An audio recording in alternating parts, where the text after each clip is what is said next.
अखिलेश यादव ने राज्य की कानून व्यवस्था पर बड़े सवाल खड़े किए हैं। कानपुर देहात में पुलिस हिरासत में हुई मौत के मामले में उन्होंने पीड़ित परिजनों से मुलाकात की। अखिलेश ने मृतक बलवंत सिंह के गांव लालपुर सरैया पहुंचकर यह साफ कर दिया है कि इस मामले को उनकी पार्टी बड़ा राजनीतिक मुद्दा बनाने जा रही है। पीड़ित परिवार ने अखिलेश यादव को एक चिट्ठी सौंपी जिसमें 1 करोड़ का मुआवजा देने, पत्नी को सरकारी नौकरी और मामले की सीबीआई जांच की मांग की गई। परिजनों से मुलाकात में अखिलेश ने कहा कि इंसाफ दिलाने के लिए वो मजबूती से लड़ाई लड़ेंगे।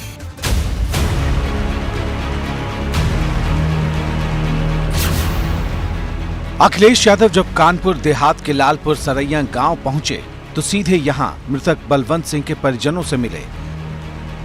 बलवंत की पिछले दिनों पुलिस हिरासत में मौत हो गई थी। अखिलेश ने यहां बलवंत के परिजनों से बातचीत की, उन्हें सांत्वना दी, पूरे परिवार की बात सुनी। इस दौरान पीड़ित परिजनों ने अपनी गुहार लगाई। परिजनों ने सपा अध्यक्ष को बताया कि उनकी मांग मुआवजा, सरकारी नौकरी और सीबीआई जांच की है। इस मुलाकात के बाद अखिलेश यादव ने पुलिस पर जुल्म का आरोप लगाया, सरकार को कटघरे में खड़ा किया। इस तरह की कस्टोडियल डेथ के पीछे अगर आप जाएंगे तो पुलिस का वही चेहरा है और आखिरकार वो चेहरा बनाया किसने, ये सबसे बड़ा सवाल है। हमारी मांग है कि सरकार को 1 करोड़ रुपए देकर के इस परिवार की मदद करनी चाहिए। मुख्यमंत्री जी को अगर बीजेपी के किसी कार्यकर्ता नेता से मिलकर के मदद की बात कर रहे हैं, मदद इस परिवार की होनी चाहिए। 1 करोड़ रुपए से परिवार की मदद हो। परिवार चाहता है इसकी सीबीआई जांच हो या सिटिंग जज के अंडर ये जांच हो, तभी न्याय परिवार को मिल सकता है। अखिलेश यादव ने कहा कि सरकार के इशारे पर पुलिस मनमानी कर रही है। आम लोगों की हिरासत में मौत हो रही है तो सपा के विधायक को झूठे मुकदमे लगाकर जेल भेजा जा रहा है। अखिलेश ने कहा कि सरकार किसी के भी खिलाफ कुछ भी साक्ष्य बनाकर उसे फंसा सकती है। इसमें साजिश है, षड्यंत्र है और पुलिस जिम्मेदार है इसके लिए। जो कार्रवाई हुई है, ये कार्रवाई इतने से संतुष्ट नहीं होना है। ये कार्रवाइयां पहले भी हुई हैं। जब पहले कस्टोडियल डेथ हुई आपने जेल भेज दिया, लेकिन आखिरकार कस्टोडियल डेथ रुक क्यों नहीं है।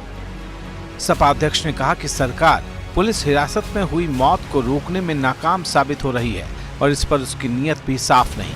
अखिलेश ने कहा कि पुलिस का वही चेहरा है और पुलिस के इस चेहरे को आखिर बनाया किसने है।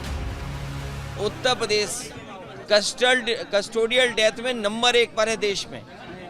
ये कोई पहली घटना नहीं हुई है जहां पर पुलिस की वजह से थाने में पीट करके जान गई हो।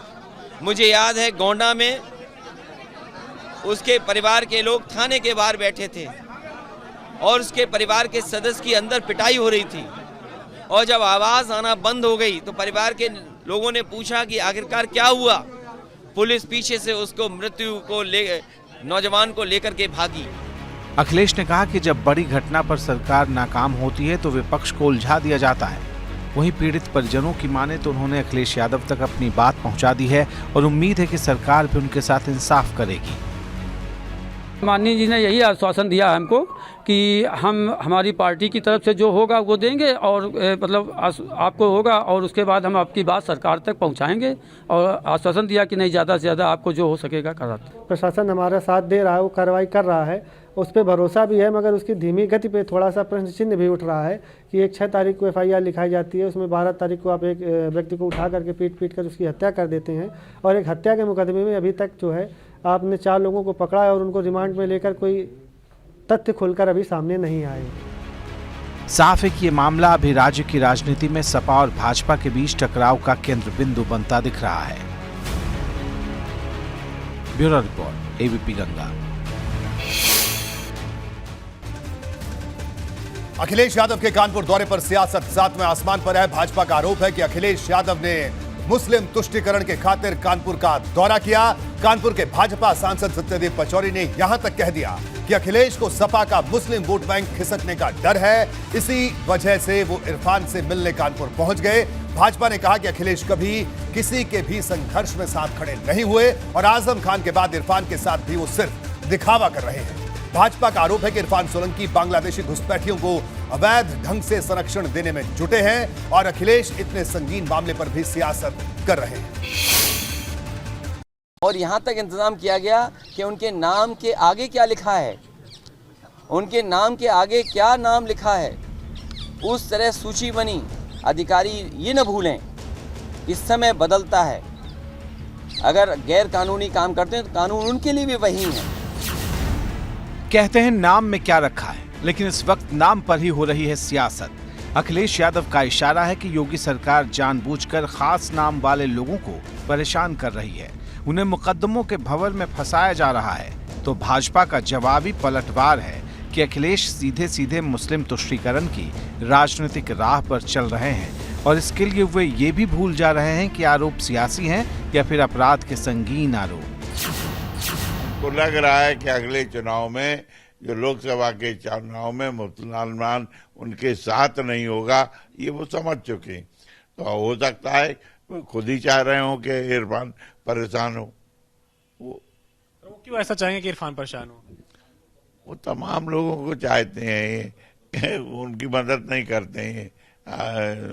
उनको क्या हाल था जो रामपुर के आजम खान साहब गए एक भी दिन, तो बस यही हाल है। सरकार के मामले भी सामने निकल के आए कि बांग्लादेशियों को लिखकर कि ये भारत के नागरिक हैं, इस प्रकार से लिखकर दिया कि उनका पासपोर्ट बन जाए, तो वो लोग आतंकवाद से भी लिप्त हो सकते हैं। तो खैर वो तो जांच चल रही, सामने निकल कर आएगा।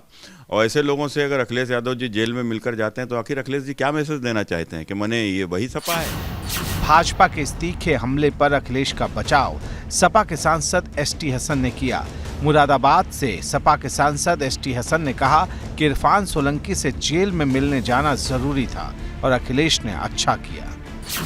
जब उनका नेता आता है, सबसे मिलता है, उनकी बात सुनता है तो मनोबल बढ़ता है। समाजवादी पार्टी कोई छोटी मोटी पार्टी नहीं है। उत्तर प्रदेश के अंदर अगर बीजेपी का कोई मुकाबला कर सकता है तो समाजवादी पार्टी कर सकती है। तो अखिलेश जी क्योंकि पूर्व मुख्यमंत्री भी रह चुके हैं, तो अगर अपने नेताओं से मिलते हैं तो मनोबल तो बढ़ता ही है। अखिलेश यादव दोपहर 3:55 पर कानपुर की जेल पहुंचे थे और शाम 4:30 बजे जेल से बाहर निकले, यानी तकरीबन आधे घंटे तक वे जेल के भीतर रहे, जहां अपने विधायक इरफान सोलंकी से मुलाकात की। लेकिन ये छोटी सी मुलाकात बड़ी सियासी तकरार का सबब बनती दिखाई दे रही है।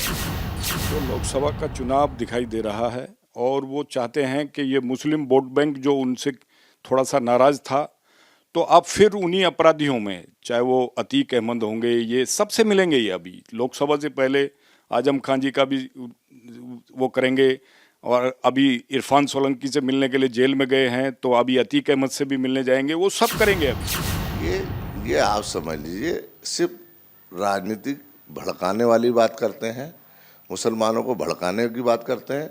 मुसलमान तो हमेशा मुलायम सिंह यादव के और अखिलेश यादव के दिल में है, और मुसलमानों ने लीडर बनाया है मुलायम सिंह यादव को और अखिलेश यादव को, वो जीवन में कभी नहीं भूल सकते। साफ है कि भाजपा और सपा में असली मुद्दे से अलग वोट बैंक की धुरी पर भी राजनीतिक संग्राम तेज होने वाला है। Bureau report, ABP Ganga.